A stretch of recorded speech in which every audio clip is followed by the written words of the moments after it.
Hey everybody, I'm Dan Bespris, the host of Fantasy NBA Today, Hoopball's flagship full-season fantasy podcast. We cover every piece of news, every mock draft, every rank list, pickups, drops, buy lows, sell highs, and every sleeper candidate all year long, Monday through Friday. Come check us out. We're Fantasy NBA Today, and you can follow me on Twitter for updates at Dan Bespris, DANBESBRIS. We'll talk to you soon.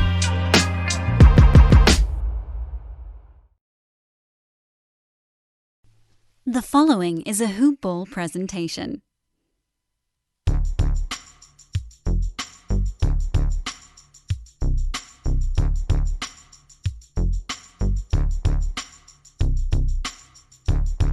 Good morning, Hoop Ballers. How are you today? I'm Santino Cacone, and I'll be your host for another edition of Hoop Ball DFS today. And I'm joined by the okay guy that I'm not going to give a good round of applause to today, but I'm joined by my good buddy Mike Apatria.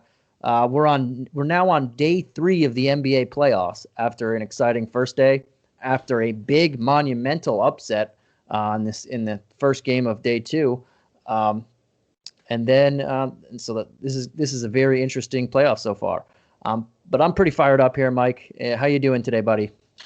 I couldn't expect good intros and good compliments from you too many podcasts in a row. I knew that streak would end. I think you gave me a compliment maybe 2 or 3 shows in a row.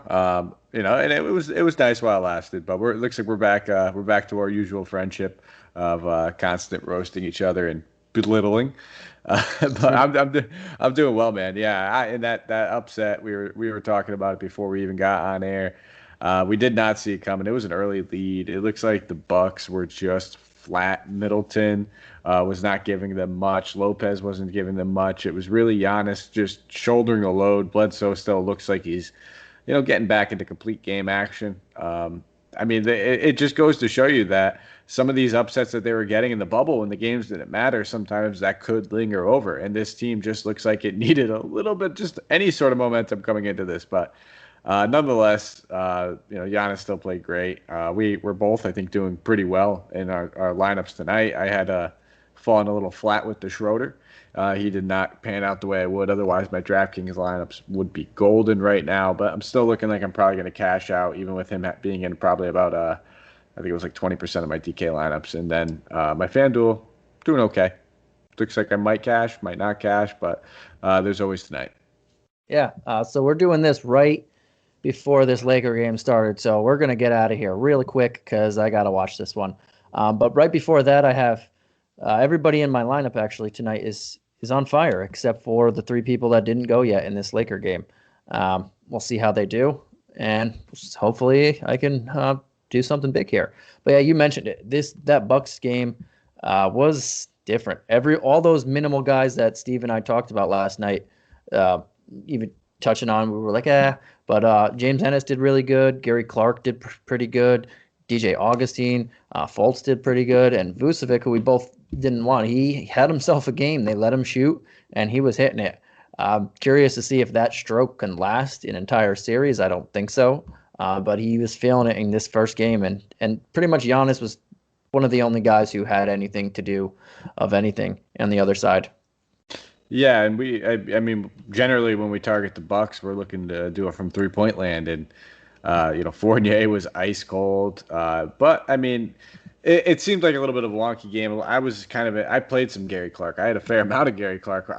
Dirt cheap, minimum salary on DK. I think he was only like 34 or 3,500 over there on FanDuel as well. So I had a fair amount of him, but I was expecting him to get into foul trouble. He didn't.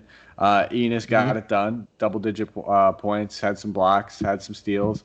So he was able to get it done over there. It was a very weird game. Fultz started, didn't play a full complement of minutes, though. Split the time with Augustine almost down the middle. They both played fairly well, though. So it was a very weird game overall. Very weird game. Well, one thing about the NBA and especially the playoffs, role players play much better at home than they do on the road. In the bubble, there is no home and on the road.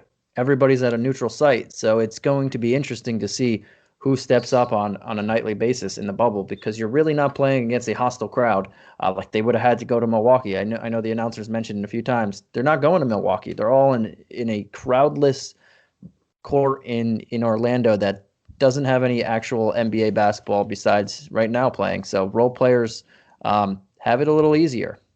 Yeah, I think that's why you'll notice, especially keep an eye on Hoopball Gaming over there. Those guys have been absolutely crushing it in the bubble.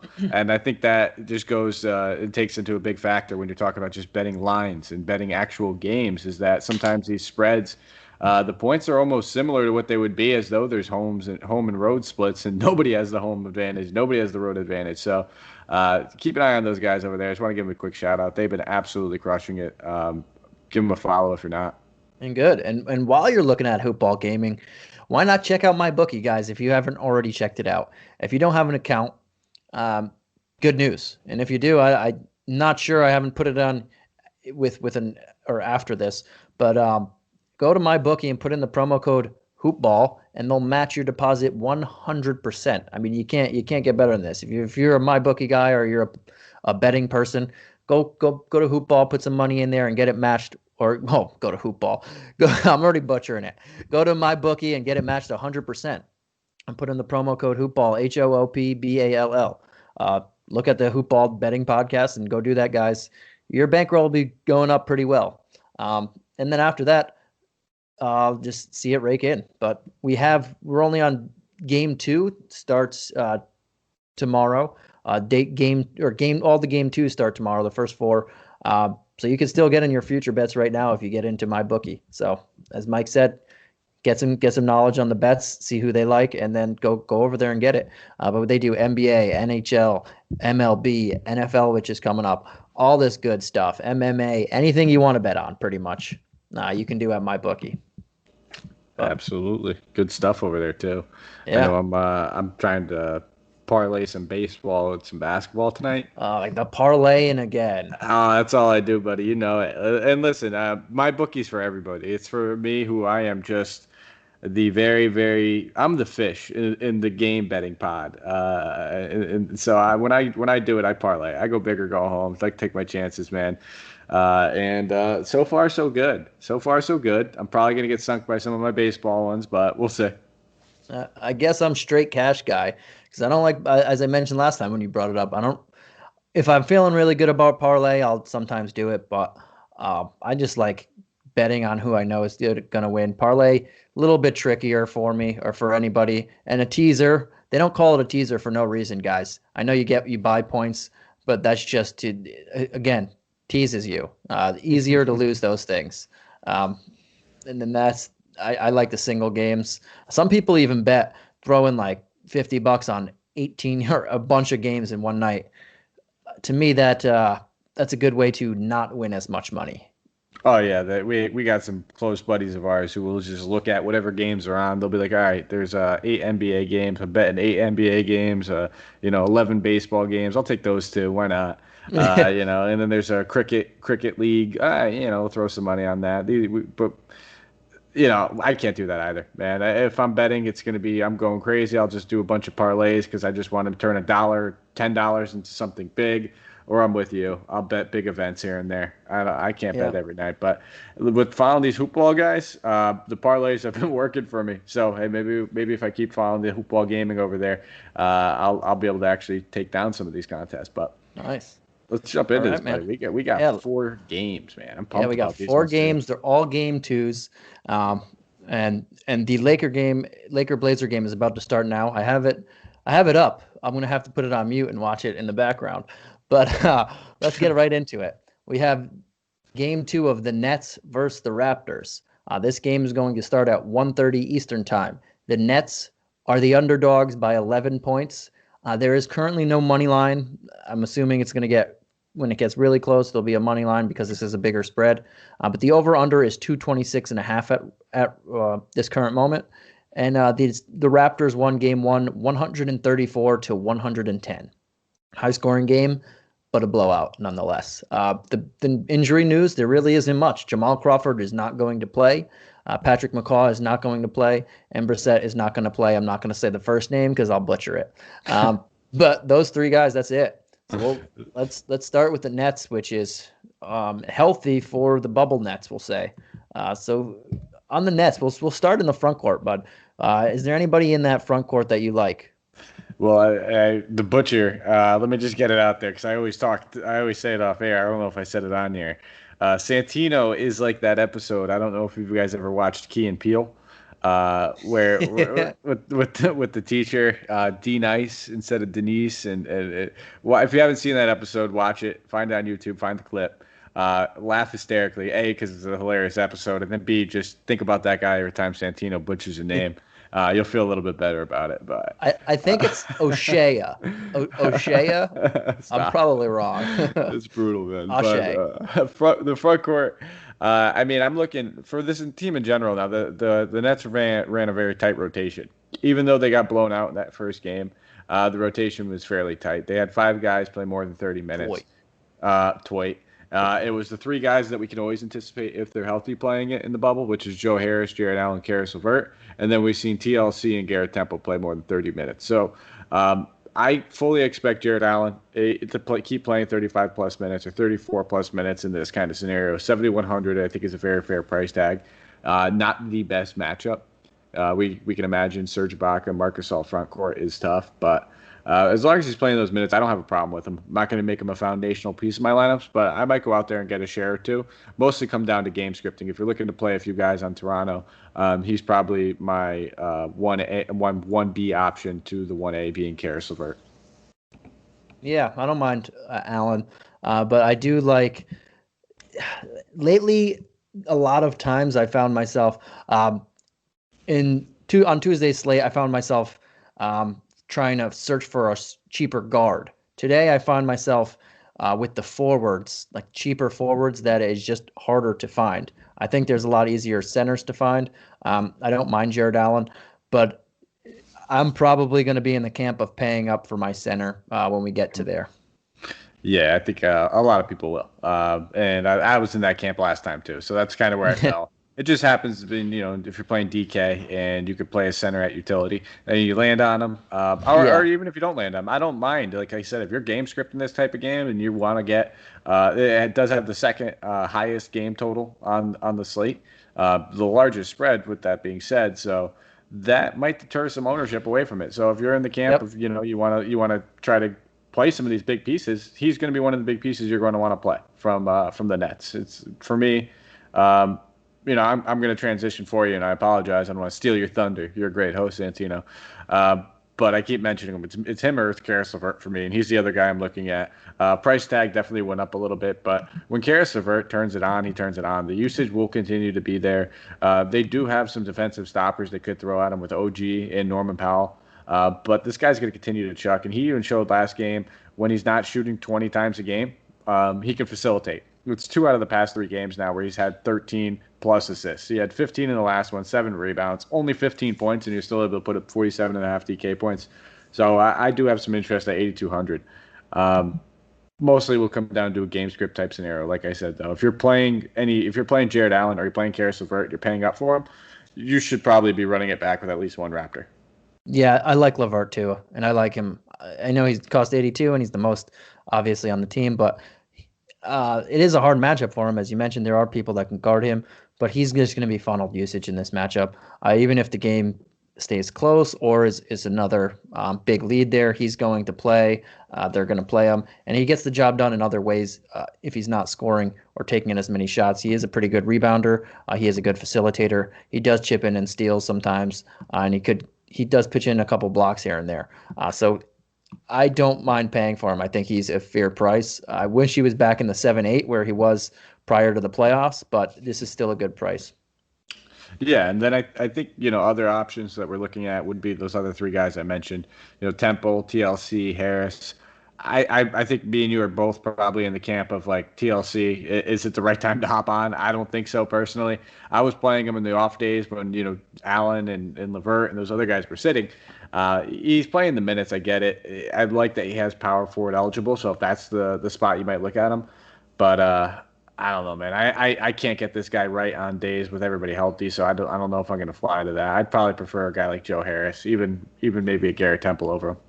Yeah, I'd prefer. Oh well, I would go Harris, TLC, Temple in this order. I really wouldn't gravitate towards Temple. Um, I'm gonna pass on TLC this round, this matchup. He's been on fire the last few games. Like just look at us: 8 of 12, 7 of 13, 9 of 13 shooting, 4 of 8, 5 of 9, 6 of 9 from three. So this guy has been on fire. When fire comes, ice comes shortly after, and I think one of these games he's going to go really cold. I would like to pounce on him after a cold game or two because then his ownership will be lower. His price is probably going to drop, and then he can catch that fire back again. I don't think he can do it for 4 straight games. He could easily prove me wrong, but for an extra 300, I feel much safer with Gary. Well, I must put them both together: Gary Temple and Joe Harris. I feel much more comfortable with Joe Harris. You were just like I like it. It's like an icy hot commercial. It's like hot to dull the pain and then cool to relax it away. The fire and ice. But yeah, no, I'm on board. I wouldn't mind if you wanted to look at Temple or TLC over Temple. I think those guys are a toss up. And hey, if TLC is going to continue to shoot this hot, fantastic. Then yeah, he's the guy you want. But I'm kind of in the camp with you. Eventually, he's got to cool off. He's just been shooting, over 60% is unsustainable for a guy like that. But the shot attempts have been there, so hey, why not? How about the Raptors, man? Let's flip it on to the other side. They scored 134 big ones the last game, and just really it kept getting closer and closer, especially in that third quarter. The Nets looked like they were hanging in there and came back, and then it just blew wide open after that. But let's start in the backcourt, man. Lowry and Van Vliet both had pretty good games. Obviously, it was Van Vliet with the hot hand, but who do you like out of them, and who do you like on the wings? I mean, I love both these guys. I don't think you can go with anybody wrong with anybody on the Raptors at this point. This matchup's fantastic. The pace is up for them. We've seen all these guys smash at a different point in time throughout the regular season. So I mean, for me, I'm gonna be probably getting 50-50 ownership on both Lowry and Van Vliet. I'll be looking to play Van Vliet at shooting guard position more often than not. And I'll be playing Lowry at point, and I'll be mixing and matching. Lowry might make more sense if you want to play him at point, run it back with LeVert at shooting guard. And then there's going to be other combinations of other guards that we'll get to later on that you can mix and match these guys with. So I'll have shares of both these guys. I probably won't go to any Siakam. He's just hasn't looked right since the bubble, and it's just you have other guys that you could go to. They don't need him to be as assertive in this kind of matchup. I don't think he has a mismatch. He'll take advantage of it whenever he wants to. But we talked about it before he came to the bubble. He basically took 4 months off of no basketball. He wasn't shooting. He wasn't playing. He doesn't have a hoop. The whole nine. So. I'll be looking at Van Vliet, Lowry.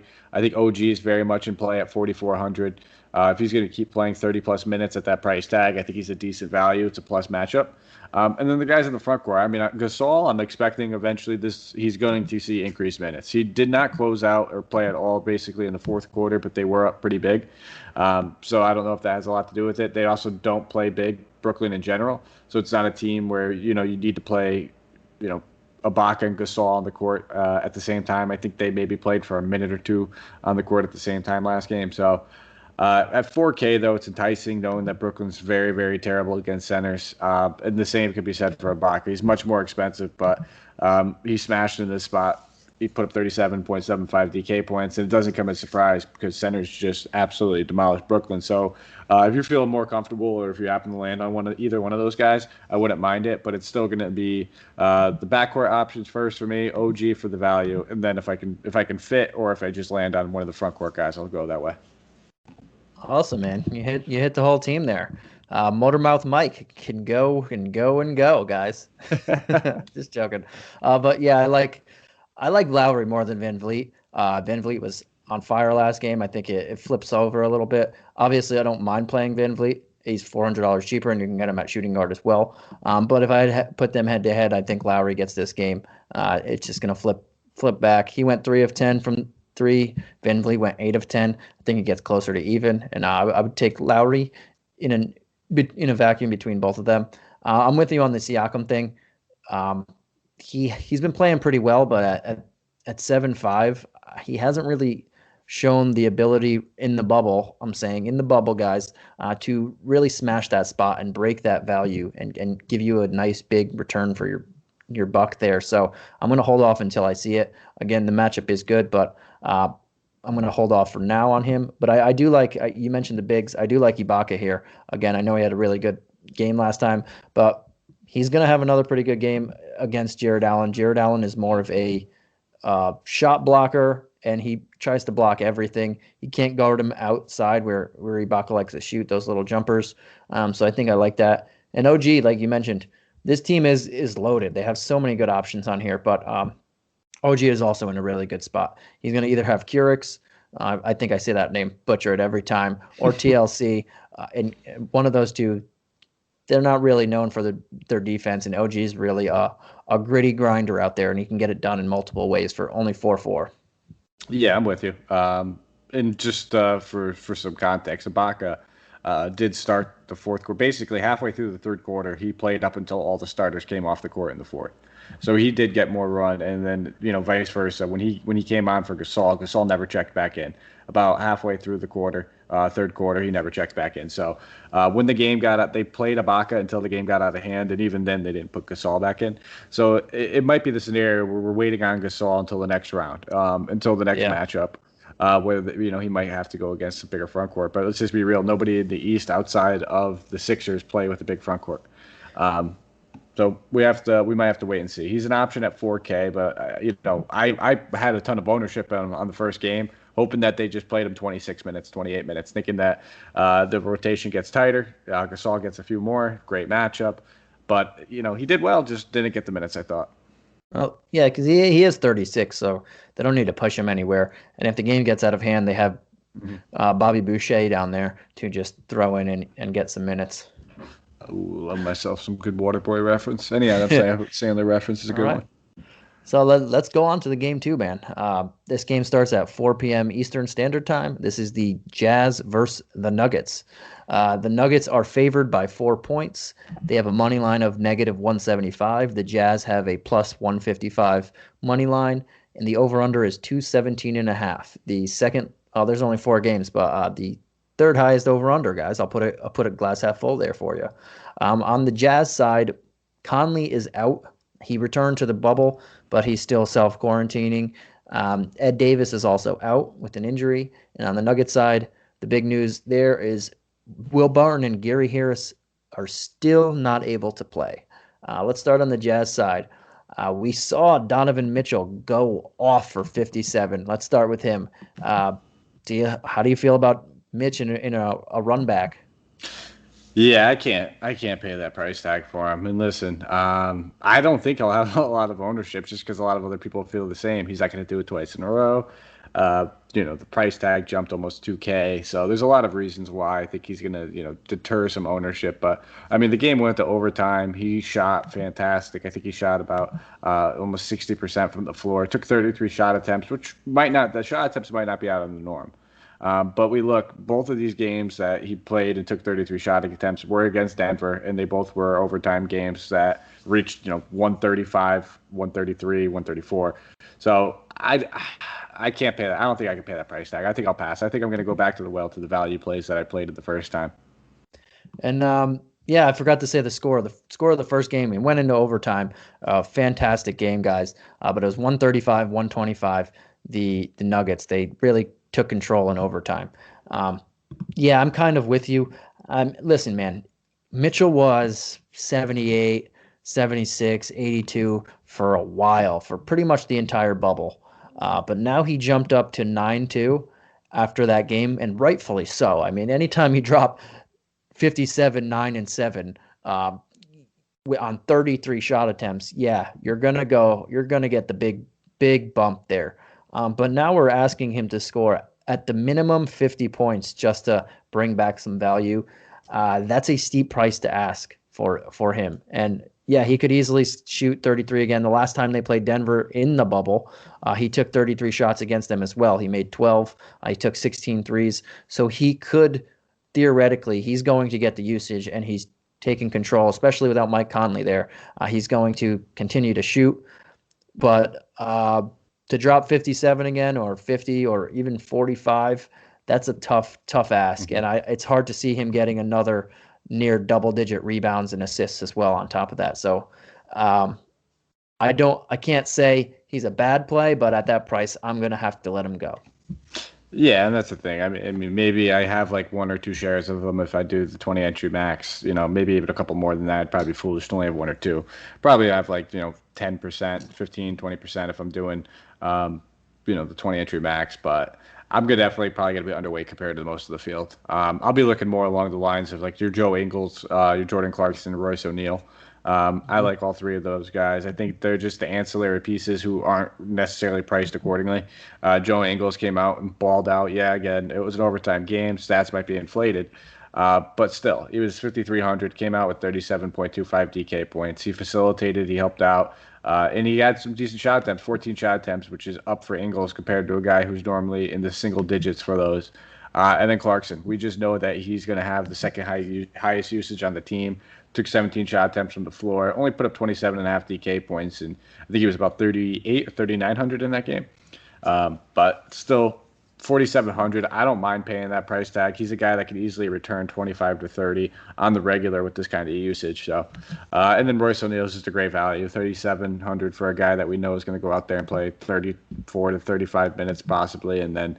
Never going to get it done with a ton of usage, but the rebounds are generally there. A couple steals, a couple blocks, get you, 10 or 11 points. All of a sudden, it's an easy return on 3,700. But I wanted to ask you, what's your take on Gobert? So I agree with the three people you mentioned, and I wanted to throw on one more after you, or two more people, see how you feel about them. They're really low price guys, but I do like Ingles, Clarkson, and O'Neal for their price tags, and they're extra usage without Conley there. I mean, Mitchell can't have everything, so there needs to be other players out there, and they are the players. For me, Gobert at 7.4, it's not a bad price tag. It's a fairly decent price tag for him, but I just don't love the matchup for him. He doesn't historically. If you look at all the games he played against the Nuggets, he averages under 41 DK points. That's a little over 5x value, not that bad, but look at their last game. He had 39 DK points, in the game before that 43.25. I just don't see any room for blow up, especially against Joker, and he played a very good game against Joker. He contested a lot of shots, he blocked them, but I mean, if I'm stuck at 7.5 and I want a center, yeah, I'll look his way. But I'd rather pay up there. Still, I like the guy on the opposite end of him for a little bit more. Yeah, I'm with you. I think we do talk about his numbers that he's averaging about 40. Two of those games were overtime games as well, where he played more than 40 minutes. So unless this game goes to overtime, he's not going to play 40 minutes. It's a tough matchup because Joker pulls him right out of his comfort zone. He makes him creep up to the top and have to pull up to him, takes him away from the rim, and that's where we want Gobert. He's a shot blocker. We need him near the rim. So I'm kind of with you. When I look at it, I come down to the conclusion, well, who do I like more, him or Jared Allen? If I need to pay for a guy around that price tag, and I think they're both very close. But I might just go Jared Allen because of the ownership. I don't expect as many people to go to him when they're going to look at it and say, well, Gobert's only 300 more. I know I'm going to have some Raptors, so if I want to run it back, boom, there's my game script on that one. But you said there was two guys you wanted to bring up. Yeah. Who's that? Yeah, I wanted to ask, how do you feel about Juwan Morgan and, I'm not going to say it, GN, George's I can't say it. You're brutal. Yeah, so as far as Juwan Morgan, he started last game. He played about, I think it was like 25 minutes or so. I don't think I'll go near him. If I'm dumpster diving and I'm doing a stars and scrubs and all of a sudden I'm left that much left, then maybe I guess I look at him just because I know he's getting a couple of minutes. But I wouldn't expect a big return on him. And I'm not playing George's Nang either. I just can't do it. Not 19 minutes. He's not going to have a high volume of shot attempts with these other guys. He would be really hoping for a kind of a blowout run. And like I said, this guy played 19 minutes in an overtime game, and Juwan Morgan played 25 minutes in an overtime game. A regular game, these guys might be playing 8 and 17. So I'll probably take a hard pass on both of them. All right. Sounds good. Let's go to the Nuggets, man. How do you feel about the Nuggets? Let's start with let's leave those big three guys off for now. Who do you like? Is there anybody you like outside of Murray, Joker, and Porter? Yeah, so I mean, we could talk about both the power forwards as one, Grant and Millsap. One of these guys is going to continue to have a good game every single game. They've been leaning heavily on Grant, so I'm kind of favoring him a little bit more. This isn't the matchup necessarily for Millsap, knowing that they play Ingles at the four a lot. It's almost the same exact identical situation as Gasol over there at the Raptors. That he's another guy that they rested for most of the season. They gave him limited minutes for the playoffs so that they could play him 30 plus, but it's just not the right matchup for him to play 30 plus in yet. So keep your eye on him. He's the guy that we'll probably be paying attention to a little bit more in the next round. But for now, I think Grant would probably be the next guy I'm looking at if it's not one of those big three. All right. Yeah, I like Grant. I know he had a pretty good game last game. This is a pretty solid matchup for him, especially with they have to throw in Royce O'Neal, they have to throw in Ingles. All these other guys have to play power forward for them now. I think he is athletic enough to take advantage of it. And Millsap, he said it. He said, I don't care how many times I have to rest. I don't care about load management. Do whatever you have to do for the team. Millsap is old, man. He's 35, 36 now. So he doesn't mind taking a breather, even though this is against his old team. This is the first round. They want this guy for a deep playoff run. So they don't mind giving Grant extra minutes, especially now. So I like Grant a little bit more in there. Yeah, and I don't think Millsap's out of play either. I mean, even in limited minutes, he's only 4,300. So Yeah, I not don't think bad. he's going to draw a lot of ownership. I don't think a lot of people are going to gravitate towards him. I mean, he only played 29 minutes in an overtime game. So again, probably realistically thinking about 24, 25. But he can still get it done in multiple different ways: blocks, steals, assists, boards, and can chip in a few points. So I don't mind looking at him at 4,300. But if I'm playing one, I mean, Grant with the minutes and loads he's getting and just the matchup, I think I prefer him. And how about Torrey Craig? I know he's still getting extra minutes in there because of no Barton or Harris. I'm not really high on him, but if I'm stuck in that rear bare minimum price and I'm paying up elsewhere, maybe I'll look at him. How do you feel about him? I prefer him over Juwan Howard, but I'm kind of in the same vein as when I talk about him as Juwan Howard. I'm I not going mean, to play him. Morgan, Oh, Juwan Morgan. I said Juwan Howard. a Good throwback throwback. right there. Yeah, good throwback. Yeah, no, I'll pass. Unless it just makes it work. I'm not going to go out of my way to play him. 3,100. It's a great price tag. He's next to minimum salary, but just the volume, it's not there for him, and the upside, unless he's playing, 35 plus minutes, which he only played 21 in that last one, and that was an overtime game. So that kind of, deterred me a little bit. I didn't quite understand that. He fouled out. There you go. So yeah, maybe we could go back to Craig. That was the one thing that I was looking at, and it worried me, and I didn't even notice he fouled out. If he's only playing 21 minutes in a foul out situation, probably would have played, 35, 34. Yeah, we could look at him. We could look at him if you need the value. Definitely better than Juwan Morgan now. All right, man. Yeah. And how do you feel about this big three? Let's go right into it. You can start with the Joker, and then we'll hit up Murray and Porter, right in the order of how they're priced. I prefer Embiid over Joker, so that's kind of where I'm at with that. It's almost a very similar price tag, only $200 200. difference. So, Yep. yeah. I'm with you in that, but I wouldn't mind to. I think Embiid's going to have a much bigger ownership. So if you wanted to pivot, I wouldn't mind that. He does historically score a lot of points. He averages over 60 points against Gobert and the Nuggets, so it's not a bad pivot. But I do prefer Embiid as well. Yeah, and but it's also a completely different lineup when he was doing a lot of that. With Michael Porter Jr. in the lineup, they have another guy that demands double-digit shot attempts. And now that Murray's back, Joker's not necessarily just playing point Joker either. So it's a little bit of an adjustment. He's still a beast. He can still crush in this matchup. But I think Joel Embiid with no Ben Simmons is just easy chalk to eat at under 10K that I'm okay with. And then, like I said, the next two guys, Michael Porter Jr., 7K. It's a great price tag. We've kind of seen him be a little bit more tentative over the past 3 games when he's playing with the starting lineup in meaningful games. So I'll probably take a pass on him at that price tag. And I don't mind going to Murray at 72. He's just been balling out. That last game that he had was one of the best games I've seen since he's been a pro. Overtime game, hit some big shots, shot well from the field. Looks like he's comfortable. The little time off didn't really bother him, so I'm good with Murray. He's probably my favorite out of the big 3 on the Nuggets. Yeah, well, Murray's trying to play through that playoff stigma that he kind of had last year, where he was pretty inconsistent. Some games he would go off, some games he was just shooting dreadful, and the wins and losses kind of went with how he was playing. So he stepped up huge in that fourth quarter and came pretty much brought the team back after Mitchell was going off, and then him and Mitchell were going back and forth. Then they had the last laugh. But yeah, I love Murray in this spot too at 72. And I also really like Michael Porter Jr. Didn't shoot that well last game. His shot looks great though. If you watched him shoot, it's just so fluid right now. I think they're going to start falling, and I think they start happening this game. To me, it would on who I'd rather play more. It would just comes down to how my lineup construction is working. When I was playing with it now so far, I tend to like a lot more point guards than I do small forward, power forward. So that might make me lean towards Porter Jr. just on that. But if I have to go dollar for dollar, I like Murray a little bit better there. I can't go wrong with that. I mean, construction is the most important thing. So I'm with you. I think they're both in play. I'll probably end up with more Murray. Yeah. We'll have to see though. We'll have to see, man. We'll have to see. I try to get. I like both of them.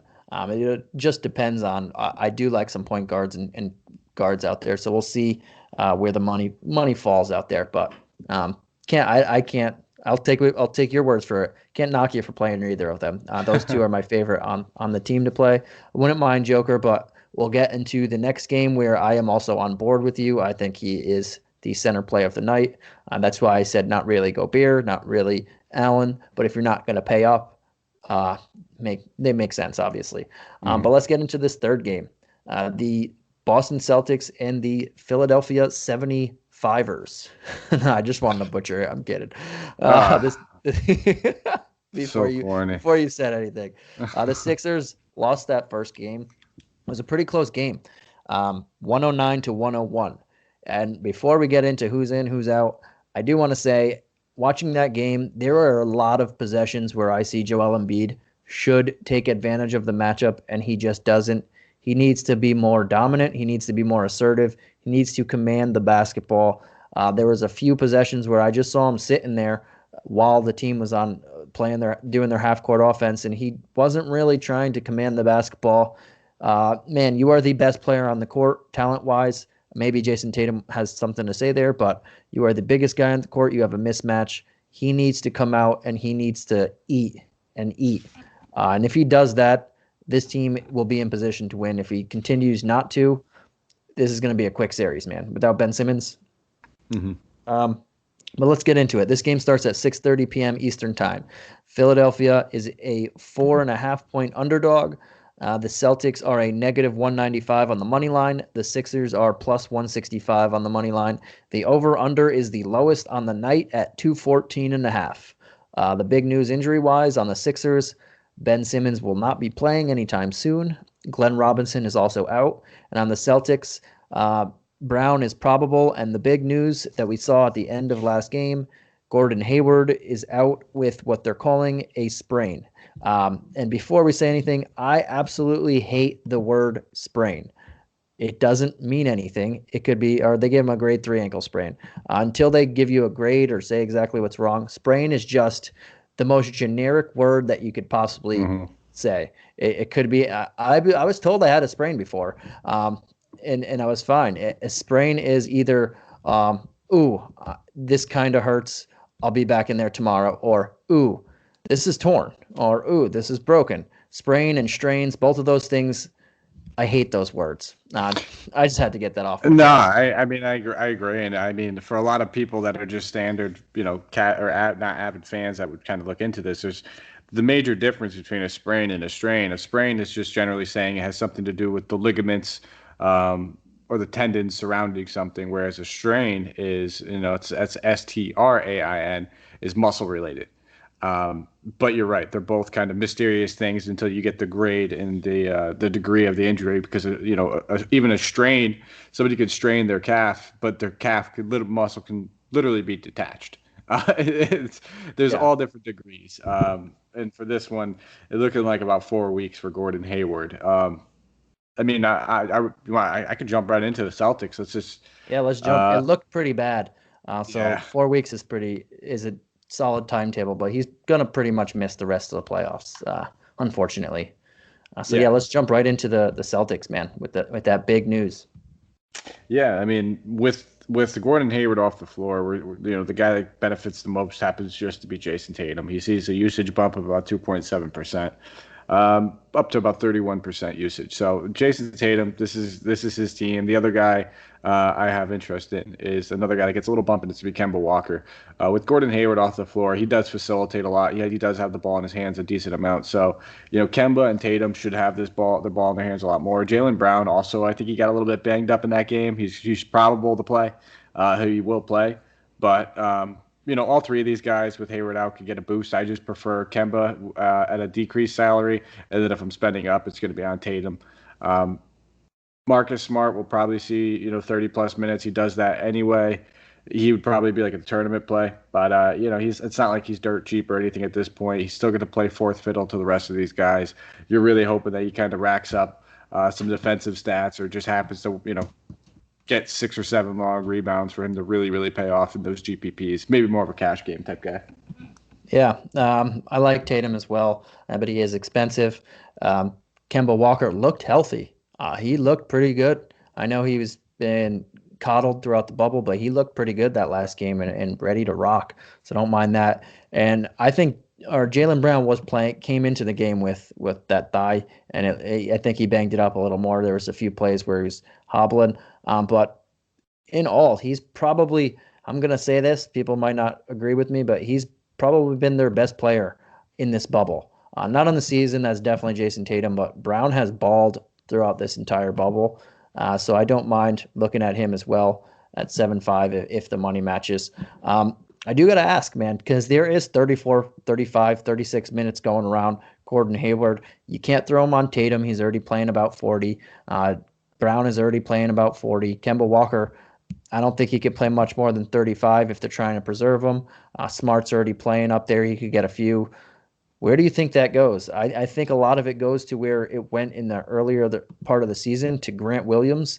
And at 3K, he's not a guy that, I shouldn't say not, he's a guy that I might gravitate towards too if I'm stuck in the need someone minimum, because I think a lot of those minutes go towards him.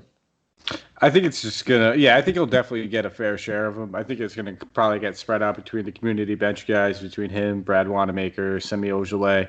I think all three of those guys will probably divvy up his minutes fairly well. We'll probably even see Javonte Green get a couple.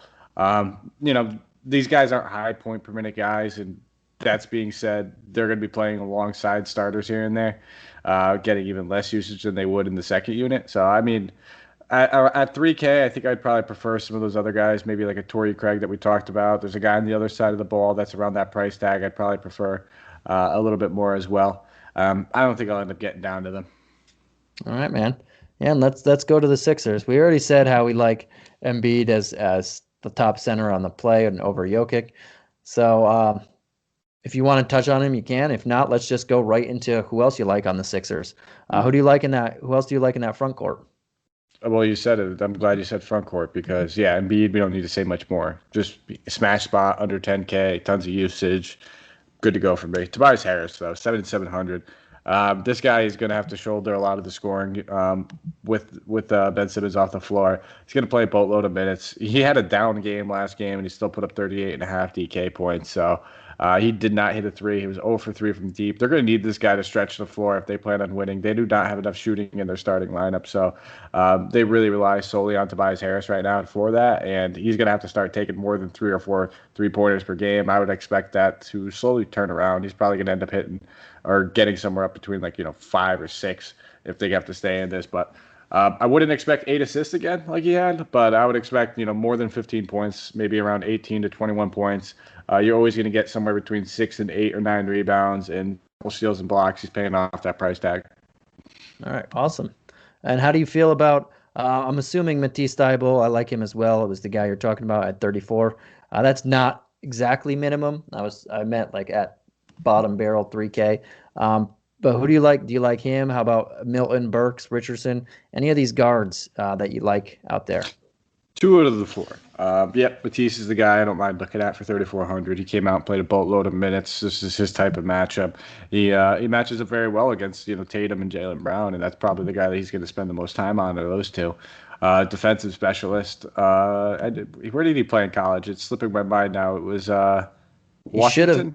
He should have been on the Rising Stars. He was a snub. Yeah. I don't understand why he wasn't on the team, but he's very good. 4-year senior in college as well, but he should have definitely made it. It's not every day that you get a defensive stopper like this, and not putting him on there kind of just said we don't really care much about defense, and it kind of. And for a little context on how good this guy is at defense, when he was playing, I think it was for Washington in college, he actually it was. broke Gary Payton's all-time steals record. So this guy is elite. He's a great defender. He's going to be a great defender for years to come because he's young, he gets it, and he's a very, very high IQ defender. Huskies. Yeah, exactly. We're over here, UConn fans. I'm not touching Shake Milton. I'm not touching T.A. Rich, but I do have interest in Alec Burks. I was all over Alec Burks in that last game, and it paid off well. The shot attempts are still there, regardless of it being playoffs or not. He took 15 shot attempts. He only nailed 6 of them. But with that kind of usage, play 28 minutes off the bench, that's going to continue to happen. They need this guy to get some bench scoring in their second unit. I don't see anybody getting these shot attempts from him. So I would say, 4 guys I have interest on the Sixers. It's going to be in order, I guess. Obviously it goes by price as well. Joel Embiid, Tobias Harris, Alec Burks, and then Matisse Thybulle. I like them too. That's why I wanted to throw them in there. I'm not really high on Richardson. I know he had a pretty good game. He took 17 shots. He's just a very streaky shooter.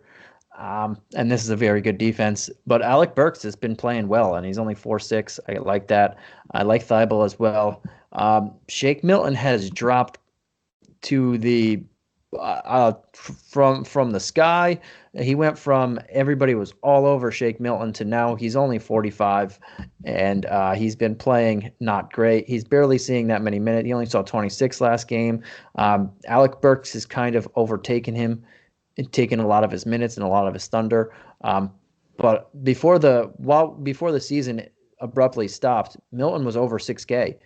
So this is a fair, cheap price for him if you think it's a bounce back this game. I don't really see it, but he's in a position to do so if he can rediscover a shot.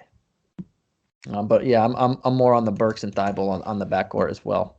Yeah, I fully expect there to be a large Shake Milton game coming eventually. I'm just not going to throw a bunch of money into a wishing well, waiting on that right now. Once I see it, I'll believe it. And again, it's not the right matchup for me. Backcourts against, and this might even be more of a benefit for Alec Burks, is knowing that Marcus Smart might likely get inserted into the starting lineup.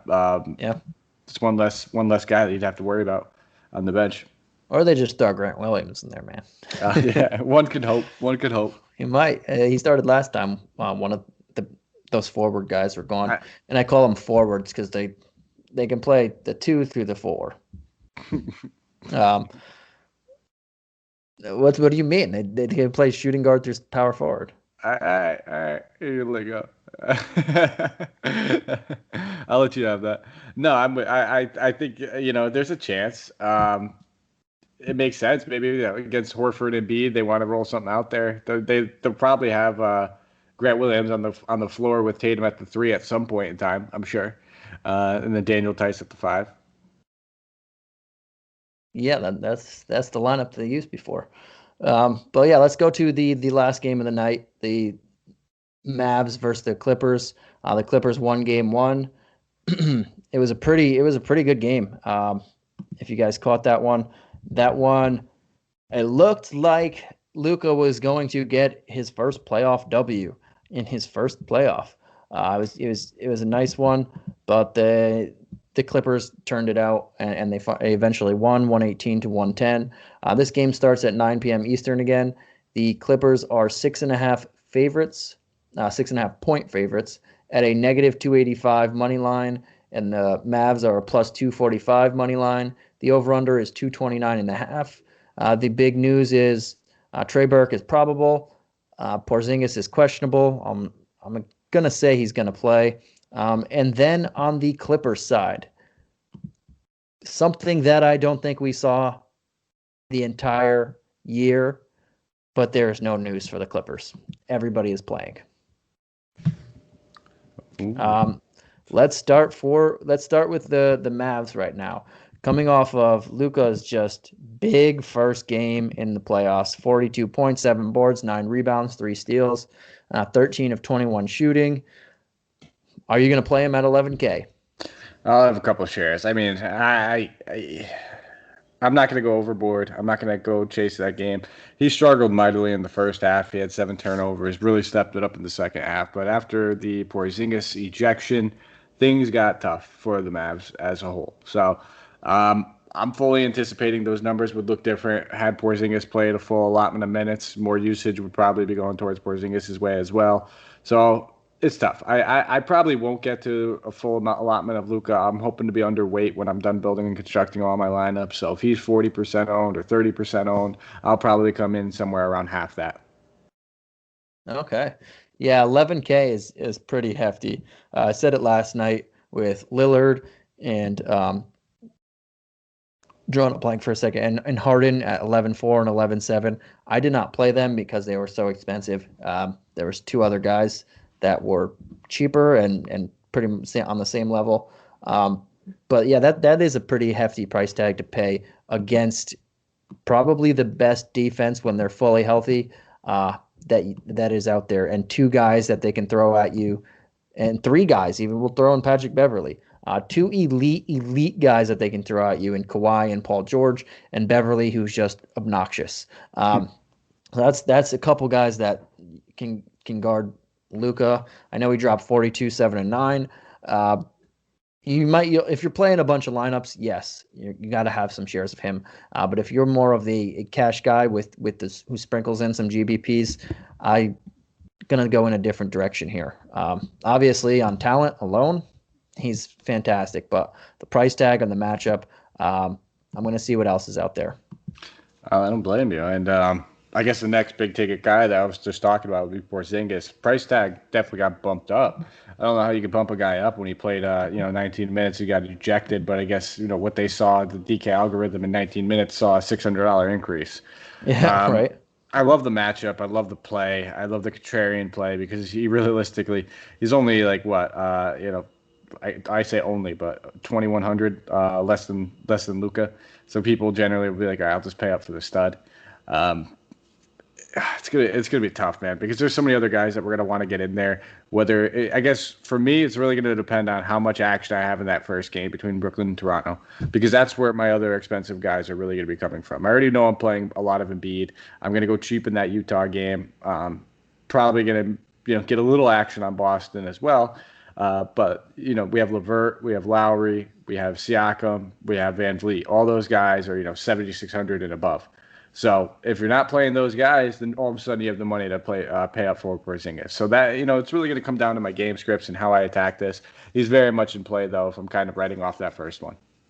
Yeah, I hear you on that. Porzingis is a very good pivot if you still want to get top end exposure on the Mavs side without paying that 11K price tag for Luka.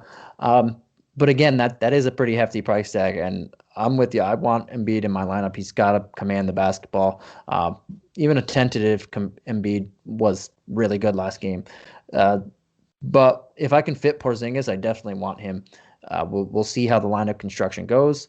It's going to be tough, as you mentioned. There are quite a few guys that are solid in that range, but I think he would be worth the money. I mean, he did put up 25 points in 20 minutes last game, so he does have the potential. It's a pretty good matchup for him. Harrell is still getting acclimated back in the NBA. He missed the entire bubble pretty much. So he's still not there. If they go small, Zubac can't guard him on the outside. I know they went pretty big and played Kleba, however you say it, for 30 plus minutes. I think Porzingis just has a good matchup. Whoever's in there. Outside of him, man, and those 2 big guys. Take advantage of it.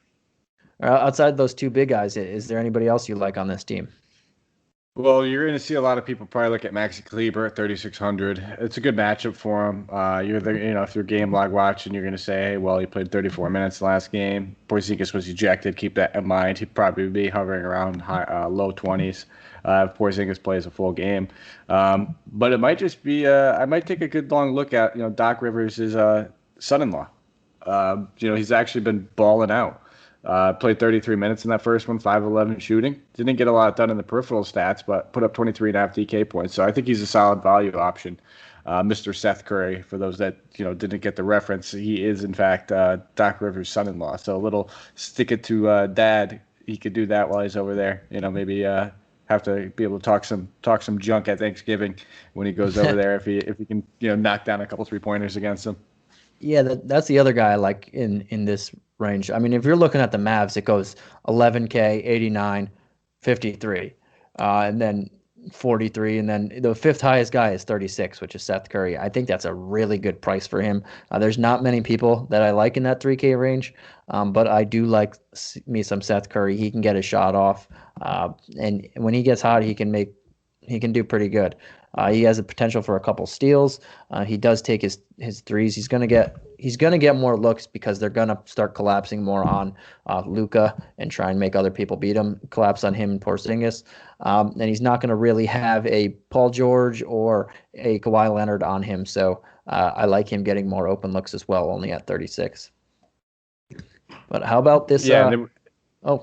My bad. Oh, I was going to say, it just shows you that we do have a decent amount of value. So there might be scenarios where you could get, one Raptors guy, somebody decent over there, Joel Embiid and Porzingis. We might be able to make that work with the value we do have available. Now, the value that we've talked about isn't just shut the door, fill in the free space kind of value, but there's definitely been worse options on some slates. But yeah. Let's go on to this last team, one of the favorites in the bubble. And right now we saw the Bucks lose. I'm watching the Lakers lose right now to the Portland. I said the Portland to the Blazers. This bubble, man, without home court advantage, without fans, you're just playing in an empty gym. Role players step up more. There's really not much pressure on anybody. It's a completely different ball game. But these Clippers are one of the 3 favorites in the league. I mentioned the other 2. One's losing. One did lose to the 8th seed. Clippers did not lose. And they have everybody healthy for the first time in the bubble and maybe for the first time all season because they do love their load management. But let's see. There's nothing on there. Let's start with the big guys. Do you have any interest in Paul George or Kawhi Leonard? I think both these guys are very much in play. If I had to pick one of them, I'd probably pick Leonard. I don't want to pay $10K for him. I'd rather spend $100 less and get Embiid. That's just in a nutshell. But if you can get both of them, sure. Paul George actually, it was weird in the post-game press conference after the last game. He looked like he had his arm underneath his sweatshirt. I don't know if it was in a sling or whatever it was, but he did have 2 off-season shoulder surgeries, and it's a guy that was kind of getting nursed throughout the regular season. So he said it was more or less just like a load management sort of thing. Go figure with the Clippers load management, but it was just a management thing. It wasn't anything serious. Didn't really bother him. It just what the doctors recommended sort of kind of thing. But that gave me some pause. Is it worth it? Am I overthinking things? Maybe I might be. But at 8,600, we're not getting them for a discount anymore. That's a Paul George price tag. That's where it should be. So I'll probably pass on Paul George. Then we have the ancillary pieces between, Lou Williams, Marcus Morris, Montrezl Harrell. I'll ask you, any of those guys stand out? Lou Williams. I like Lou Williams. And the big guys, I like Kawhi more than Paul George, even without that tidbit. I didn't see that, the shoulder sling thing, but I did like Kawhi. Again, that is $10K. It's hard to pay up. But I like most of this team. I think they're all in a good matchup. Out of the people you mentioned, I like Lou Williams the most at 53. We saw the Lou Williams that I've been waiting for. I know he didn't get much playing time or much game reps because he was out so long. They eased him in when he came back, and then he started ramping up in this first game. But if he's going to see 31 minutes, he's going to get more. I would assume more than 10 shots next game. He's a guy that I like. Marcus Morris had a really good game at 4-8, and they might need him again. Harrell's not fully up to speed right now because he missed pretty much all the bubble. Zubac at 4-5. These are all pretty solid guys, but out of the most, I like Lou Will out of all 3 of those guys that I just mentioned. Yeah, and I mean, Lou Williams just commands usage on that second unit, especially with Harrell not being ready and full go. We even saw Doc Rivers, I think, kind of, get up into him a little bit and say, hustle up and down the court. I mean, they already said they're going to gradually increase his minutes as games go by, and you can imagine with them winning games, they're not going to force him out there any faster. If they're trailing in games, they're getting ready to get eliminated. All of a sudden, Montrezl Harrell might play 30 minutes, but they're going to let him work himself up there. And I fully expect, once Harrell and Beverly do get back into game shape and they are playing a full complement, we'll probably see a couple minutes come away from Marcus Morris. Maybe I don't know how they could even take any away from Zubac with how well that guy's been playing. He should be playing at least 24 minutes, even with the healthy Harrell. Make it work. I don't care how you do it. But find a way to get Zubac out there, put Harrell out there for 30 minutes, put Zubac out there for 22 to 24, make it work, play them alongside of each other a little bit. But that kid's good. Magic Johnson really botched that one. There's a few that he botched, but yeah, I like all of them. I think they have a really good matchup on most part, and they're not expensive. So I will find myself going to that well a lot. There's a lot of good value on this Clippers team outside of Kawhi and Paul George. Yeah, and it looks like Reggie Jackson that whole thing's over with, so we can all rest easy knowing that we had a couple games that we could play Reggie Jackson during the start of the bubble. I mean, now that Lou Williams is back, we should have known that was coming, and Pat Bev is going to play 20, 25 minutes. Reggie, there's just not much room for Reggie Jackson unless it's a blowout or one of those guys get hurt. Absolutely, and that's probably it for me, man. I'm not really looking at anybody else on this Clippers team. I think, we mentioned 5 or 6 people, so I don't know how many other guys you could expect us to name after that. We're not going to go dumpster diving for Noah or Shanna in this one.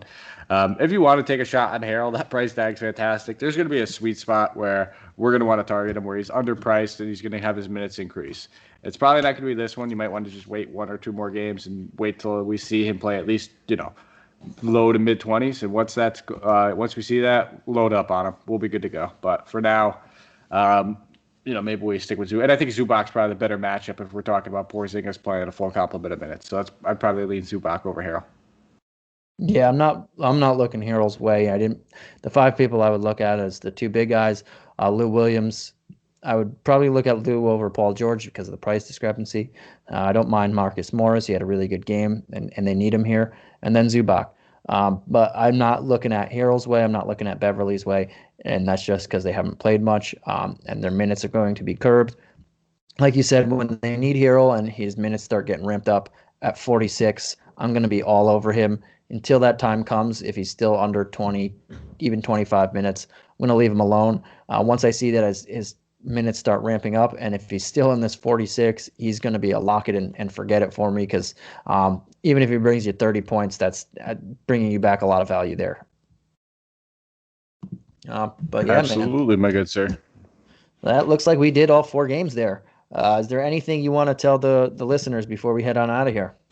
No, guys. I mean, just buckle up and enjoy. We have 4 playoff games every day for at least a short time being, and hey, you might want to hurry up and go watch your Lakers, man. Things are not looking good when they're in Dame. It's Dame time, Lillard time.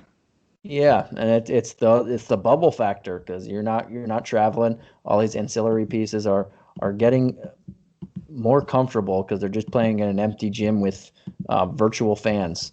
But there you don't really hear any noise. It's much different. And one thing that I was watching in the background. I saw a little bit of Melo on Braun action, and it just brought me back to 10 years ago or so, and it was fun because this is a skinnier Melo. But yeah, I'm a big fan of skinny Melo. I love the comeback story of him. We listeners are probably already tuning out already. We broke down the slate. We don't blame you. But I just have to talk about it real fast because the whole comeback story, people writing him off, him hitting big shots. Just seeing him be happy on a basketball court brings me happiness. So wish nothing but the best for him. And listen, the way he played, I wouldn't be surprised if he's got at least 2 more years left in the tank. Yeah, and he looks in great shape, so he's trying to show people that he has a few more years under his belt. But this game got really close, by the way.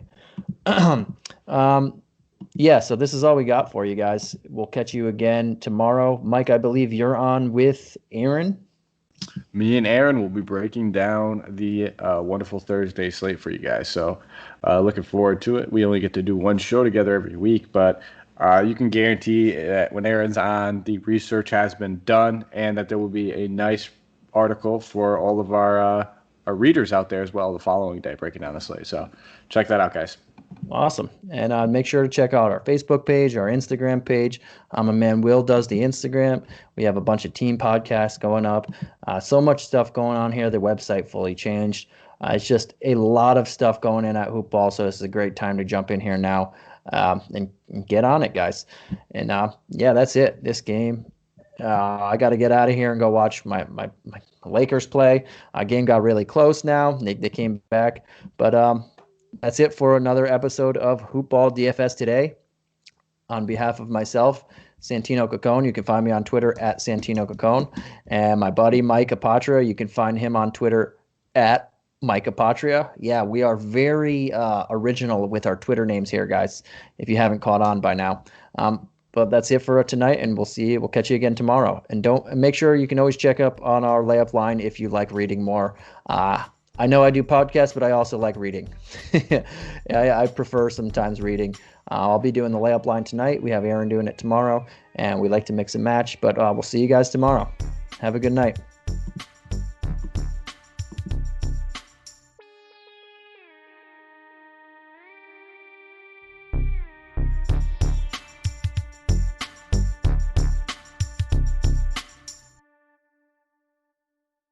This has been a Hoop Ball presentation.